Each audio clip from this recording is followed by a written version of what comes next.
আমি একটা বোবা মেধাবী মেয়েকে বিয়ে করেছিলাম আমার পছন্দে। আমার মা বাবাও তাকে খুব পছন্দ করত। সে দেখতে খুব সুন্দরী ছিল। কিন্তু এই বোবা মেয়েকে আমার পরিবারের সবাই মেনে নিলেও আমার বড় ভাই মেনে নিতে রাজি হলো না। আমি ভাইয়ার কথা কানে না নিয়ে আমি তাকে বিয়ে করে নিলাম। কিন্তু আমার স্ত্রী কথা বলতে পারত না, তাই ভাইয়া ভেবেছিল তার সাথে যাই হোক না কেন সে বলতে পারবে না।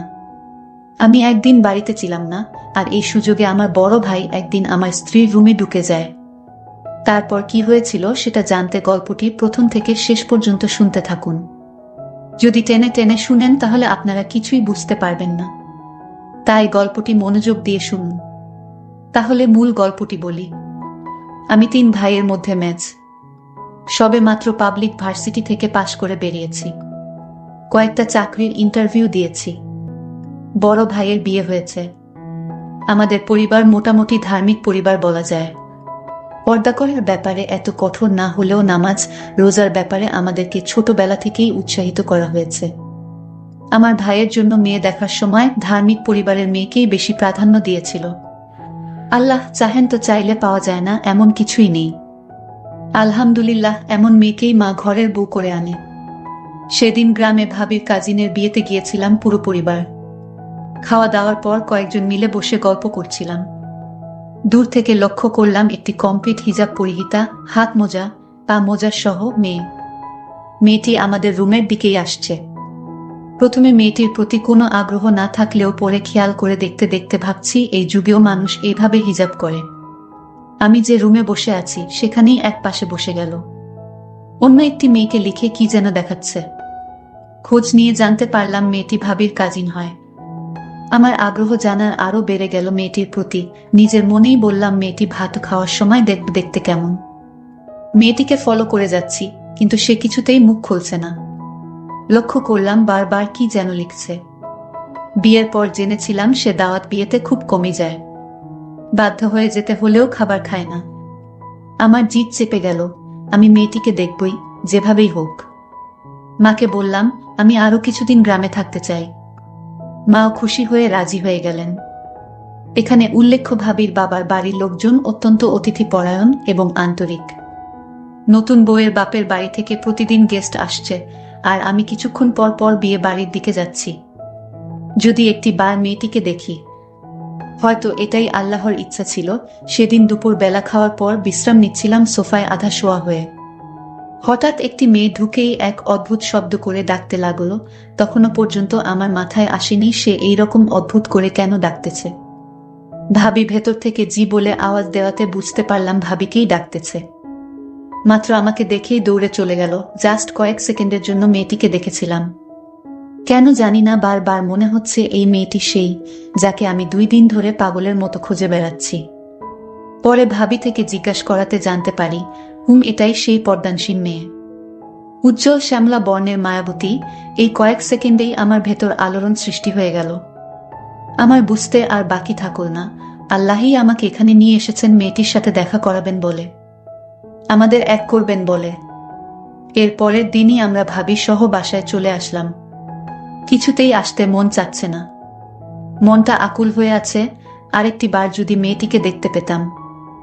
ভাবিও যেহেতু ইসলামী মন মানসিকতার, উনার সাথে প্রয়োজনের বাইরে দেখা বা কথা হয় না একই ঘরে থাকার পরও। ভাবির কাছে মেয়েটির ব্যাপারে জিজ্ঞাসা করার সুযোগ খুঁজতেছি। 1 সপ্তাহ পর সুযোগ পেলাম। মা ডাক্তারের কাছে গিয়েছে, স্বাভাবিকভাবেই আমার দুপুরের খাবার ভাবিই দিবে। ভাত খাওয়ার পর মেয়েটির ব্যাপারে জিজ্ঞাসা করলাম, কিন্তু ভাবি যা বলল তা শুনে আমার দুনিয়া উল্টে গেল। মেয়েটি বোবা, বধির। মেয়েটির মা উচ্চশিক্ষিত মহিলা। 5 বছর বয়সেই জানতে পারে মেয়েটি স্পেশাল শিশু। কিন্তু মেয়েটির মা হার মানেনি। সারাদিন মেয়ে নিয়ে লেগে থাকত।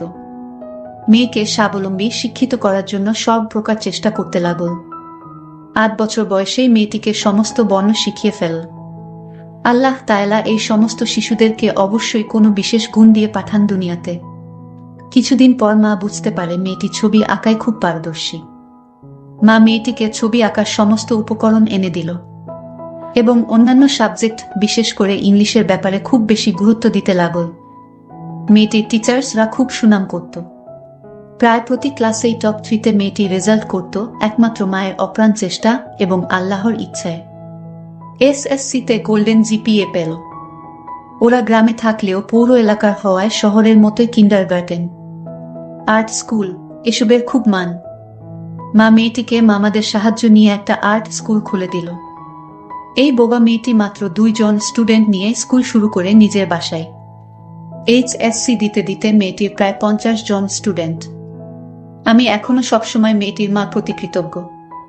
ওকে এত যোগ্য বানানোর জন্য, ওর কমতিগুলোকে শক্তিতে রূপান্তর করার জন্য। ইন্টার পরীক্ষায়ও ও ভালো রেজাল্ট করল, অল্পের জন্য জিপিএ 5 পায়নি। মাত্রই ইংলিশে অনার্সে ভর্তি হয়েছে। আমি আর কিছুই ভাবতে পারছি না। আমি একটা বোবা মেয়েকে বিয়ে করব। ভেতর থেকেই কেউ একজন বলে উঠল, দুনিয়াতে কি মেয়ের অভাব নাকি আমার মধ্যে কোনো কমতি আছে যে আমি জেনে শুনে বোবা মেয়ে বিয়ে করব? কিছুতেই হতে পারে না। কিন্তু আমি কিছুতেই নিজের মনকে মানাতে পারছি না। আমি কি দোষ করেছি? স্কুল, কলেজ, ভার্সিটি কোথাও প্রেম হল না। শেষমেশ একটা বোবা মেয়েকেই ভাল লাগল। সেদিন সারা রাত খুব কান্না করলাম। বারবার আল্লাহকে দোষ দিয়ে যাচ্ছিলাম, কেন আমার সাথে এমন করলে? সারাদিন আর কিছুই ভালো লাগে না, রাত হলে ঘুম আসে না। কেমন জানি হয়ে যাচ্ছিলাম, নিজেকে পাগল মনে হতে লাগল। হঠাৎ করেই মনে আসলো, ভার্সিটিতে এক প্র্যাকটিসিং বড় ভাইয়ের সাথে আমার ঘনিষ্ঠতা ছিল। উনার কাছ থেকেই আমি অনেক দিনের তালিম নিয়েছিলাম। ইসলামী জ্ঞানে জ্ঞানী, অ্যাকাউন্টিং নিয়ে পড়ালেখা করে এখন একটা ব্যাংকে জব করে। উনাকে আর্জেন্ট দেখা করার কথা বলাতে সাথে সাথে রাজি হয়ে গেলেন। এমনিতেই অত্যন্ত ভালো মানুষ, তার উপর আমাকে অত্যন্ত স্নেহ করেন, ছোট ভাইয়ের মতো। দিনের জটিল অনেক সমস্যার সমাধানও উনি আমাকে দিয়েছেন। পারিবারিকভাবে ধর্ম পালনের অভ্যাস থাকলেও ধর্মকে ভালোবেসে পালন করতে উনি আমাকে সহায়তা করেছেন, আলহামদুলিল্লাহ। বিকালে বসলাম দুইজনে, কোনো বনিতা না করেই সোজাসুজি সব বললাম। ভাই যা বলল তাতে আমার সমস্ত চিন্তা দূর হয়ে গেল। অনেক রিল্যাক্স ফিল করছিলাম সেই মুহূর্তে। ভাই বলল, আমরা সবাই দুনিয়াতে পরীক্ষার জন্য এসেছি, দুনিয়া চিরস্থায়ী কিছু নয়। মেয়েটির পরিবার ভাগ্যবান এবং তুইও, কারণ তুই বললি দুনিয়াতে এত মেয়ে থাকতে আল্লাহ তোকে মেয়েটির প্রতি ভালোবাসা সৃষ্টি করেছেন। আল্লাহ তাআলা তোকে খুব ভালোবাসেন বলেই হয়তো মেয়েটিকে একটি উছিলা করে তোর কাছে পাঠিয়েছেন, তোর সবরের মাধ্যমে আল্লাহর প্রতি বিশ্বাস আরো দৃঢ় করার জন্য। আর কিয়ামতের দিন আমরা সবাই পুণ্যের পাশাপাশি পাপের বোঝা মাথায় নিয়ে চিন্তিত হব। কিন্তু মেয়েটির পাপ বলে কিছু থাকবে না, ওর হিসাবের খাতা থাকবে সাদা। সে শিশুর মতো পবিত্র অবস্থায় দুনিয়াতে এসেছে এবং একই অবস্থায় দুনিয়া থেকে বিদায় নিবে। যেহেতু সে কিছু শুনেনি, কিছু বলেনি, দুনিয়ার খারাপ কিছু সে গ্রহণ করেনি, তার পাপের বোঝা হবে হালকা। আল্লাহ চাহেন তো মাগরিবের নামাজ পড়ে আল্লাহর শুকরিয়া আদায় করে অফুরন্ত আনন্দ নিয়ে বাসায় ফিরলাম। এবার মা এবং পরিবারের অন্য সদস্যদের কিভাবে রাজি করাব সেই চিন্তায় আল্লাহর কাছে সাহায্য চেয়ে। কোনো মাই চাইবেন না তার সন্তান কোনো বোবা বধির মেয়েকে বিয়ে করে। অনেকক্ষণ চুপচাপ শুয়ে থাকলাম আর আল্লাহকে মনে মনেই বলতে লাগলাম, হে আল্লাহ, একটা সহজ পথ দেখাও যাতে মাও কষ্ট না পায় আর আমিও ওকে পেয়ে যাই। আমার জব না হওয়া পর্যন্ত বিয়ে করার পরিকল্পনা নেই। তারপরও আমি চাচ্ছি পরিবারের সবাইকে রাজি করিয়ে নিতে আর মাকে বলে বিয়েটা ফাইনাল করে রাখতে। আল্লাহ চাহেন তো জব অতি শীঘ্রই হয়ে যাবে। রাতে খাওয়ার পর আমি মা বাবার রুমে গেলাম। ডাইরেক্ট মাকে বললাম আমি বিয়ে করতে চাই। মা বাবা একটু অবাক হয়নি, কারণ ছোটবেলা থেকেই আমি একটু একরোখা এবং জিদ্দি টাইপের। মা কোনো রকম কথা না বাড়িয়ে জিজ্ঞাসা করলেন, মেয়েটি কে? ভাবির কাজিন। মেয়েটির নাম বলার পর মা চুপ হয়ে গেলেন। বাবা কিছুটা রেগে গেলেও আবার মার দিকে তাকিয়ে শান্ত হয়ে রইলেন। মা বললেন, আগামীকাল কথা বলবো, এখন ঘুমাব, আমার শরীরটা ভালো নেই। কাল পর্যন্ত অপেক্ষা করা আমার জন্য খুবই কষ্ট করছিল। মেয়েটি আহামরি সুন্দরী নয়, বোবাও, কিন্তু আল্লাহর ইচ্ছার আগে কোনো কিছুই টিকতে পারে না।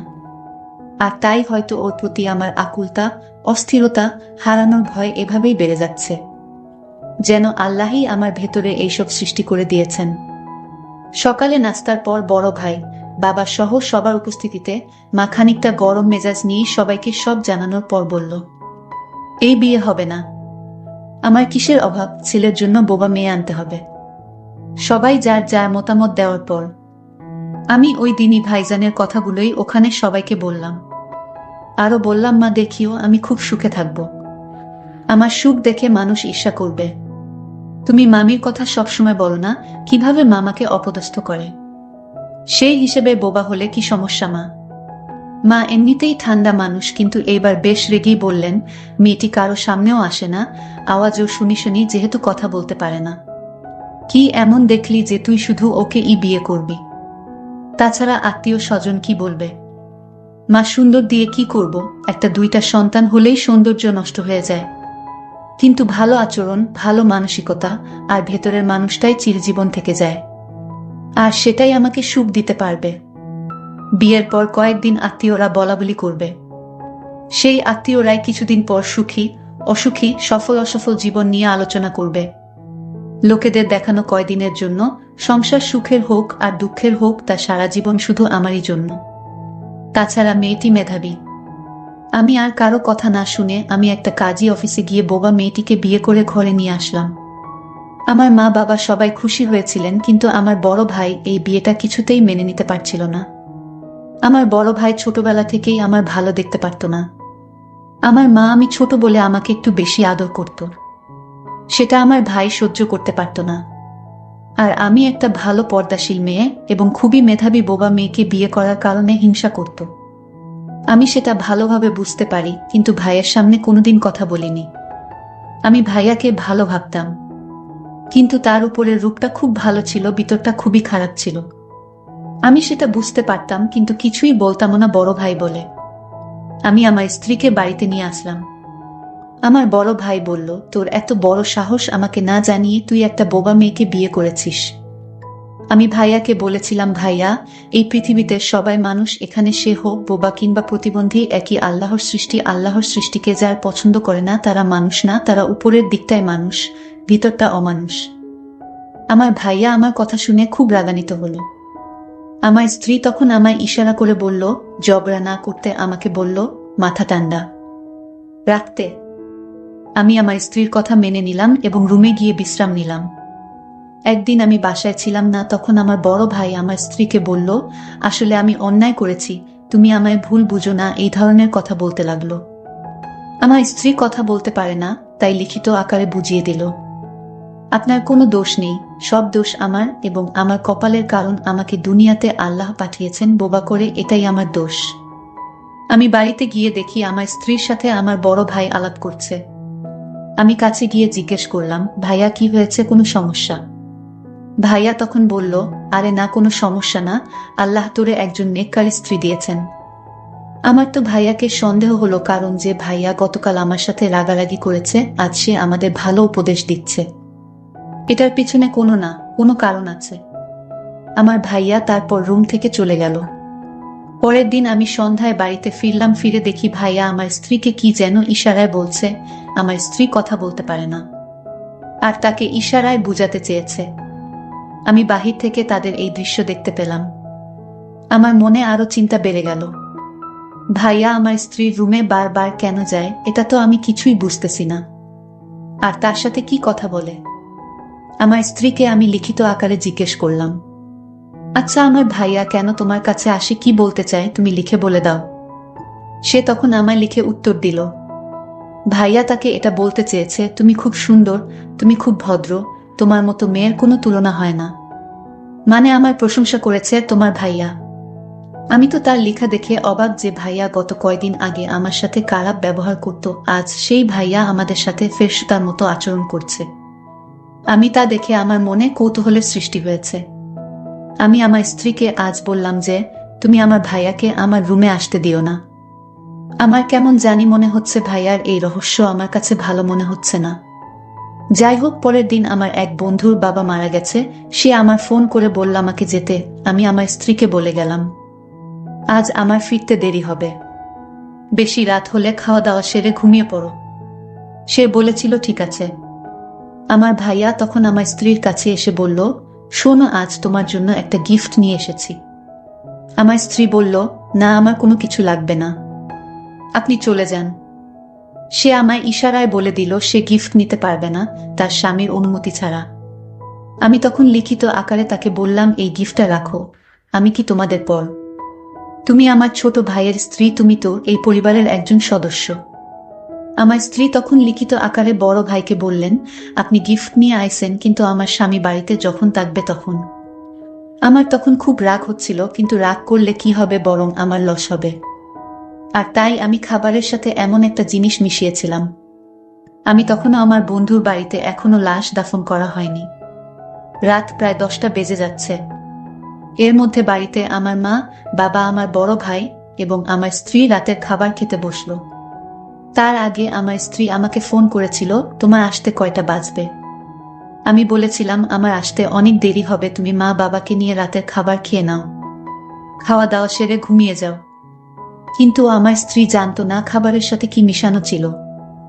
আমি আমার স্বামীর অনুমতি নিয়ে খাবার খেয়ে নিলাম, মা বাবা এবং তার বড় ভাইকে নিয়ে। তার বড় ভাই আমার খাবারটা আলাদা রেখে দিল, সেটা আমি বুঝতেই পারছিলাম না। আর আমি খেয়ে নিলাম। ভাত খাওয়ার কিছুক্ষণ পর আমার শরীরটা অনেক দুর্বল লাগছিল। আমি আমার রুমে গিয়ে দরজা না লক করেই ঘুমিয়ে গেলাম। তারপর আমার বড় ভাই আমার রুমে প্রবেশ করলো। তারপর আমার গলায় থাকা স্বর্ণের হারটা খুলে নিল। আমার স্ত্রীর কানে পড়ে থাকা অনেক দামি স্বর্ণগুলো আমার ভাই চুরি করে নিল। আমি বাড়িতে আসলাম, এসেই দেখি রাত প্রায় 1টা বাজে। এসে দেখি আমার স্ত্রী ঘুমিয়ে আছে। আমি তাকে ধীরে ধীরে ডাক দিলাম। আমার স্ত্রীর নামটাই বলা হয়নি আপনাদের। আমার স্ত্রীর নাম ছিল সাইমা। যাই হোক, আমি আমার স্ত্রীর কাছে গিয়ে তাকে ডাক দিলাম, সাইমা উঠো, আমি আসছি। আমি আবার ডাক দিলাম, এই সাইমা, তুমি শুনছো না? আমি তোমায় ডাকছি, এই উঠো। সাইমার কোনো সাড়া শব্দ পেলাম না। আমি তার কপালে হাত দিয়ে দেখি ঠান্ডা হয়ে আছে। আমি তাকে জোরে ডাক দিলাম, তার হাতটা ধরতেই হাতটা একদম সোজা হয়ে গেল। আমি চিৎকার করে বললাম, সাইমা, কি হয়েছে তোমার? আমি বুঝতে পারলাম সাইমা আর দুনিয়াতে নেই। সে চলে গেছে দুনিয়া ছেড়ে, সাইমা মারা গেছে। কিন্তু আমি মনে মনে ভাবতে লাগলাম, সাইমার তো কোনো রোগ ছিল না, তাহলে হঠাৎ করে কেমনে মারা গেল? আমি সাইমার গলার দিকে তাকিয়ে দেখি তার গলায় যে হারটা পরা ছিল, সেই হারটা নেই। তার কানের মধ্যে পড়ে থাকা স্বর্ণের অলংকারগুলো নেই। আমার আর বুঝতে বাকি রইল না, এই ঘটনাকে ঘটিয়েছে আমার মৃত স্ত্রীর পাশে একটা আংটি পড়ে রইল। আমি আংটিটা দেখে নিশ্চিত হলাম এর সবকিছুর পিছনে আমার বড় ভাই দায়ী। কারণ আংটিটা ছিল আমার বড় ভাইয়ের হাতে, সেটা সাইমার ঘরে পড়ে রইল। আমি চিৎকার করে বললাম, আমার এত বড় ক্ষতি কে করেছে? আমার স্ত্রীকে কেন মেরে ফেলেছে? আমি কান্না গলায় বলতে লাগলাম। তখন আমার ভাইয়া দৌড়ে আসলো, আমার কাছে বলল, কি হয়েছে তোর স্ত্রীর?